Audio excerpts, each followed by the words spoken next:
എങ്ങനെയുണ്ട്? വളരെ നല്ല പടം. Very good. ആ പറഞ്ഞു.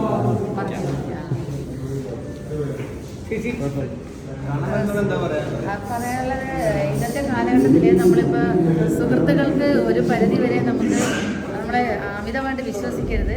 നമ്മളെ ഒരു കണ്ണിങ് മൈൻഡിൽ മാത്രമേ ആ ഒരു തീം ഇതിൽ നന്നായിട്ട് വർക്ക് ഔട്ടായിട്ടുണ്ട്.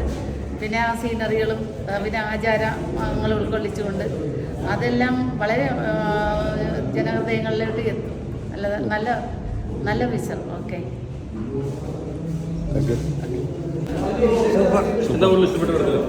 ഏറ്റവും അവസാനത്തെ ഭാഗം ഡാൻസ് അത് കളിച്ചിട്ടുണ്ട്. അടിപൊളിയാണ്. ചേട്ടാ ക്ലൈമാക്സൊക്കെ അടിപൊളിയായിരുന്നു. കാസർഗോഡ് ഭാഗത്തുണ്ട്. ലൊക്കേഷനൊക്കെ അടിപൊളിയായിരുന്നു.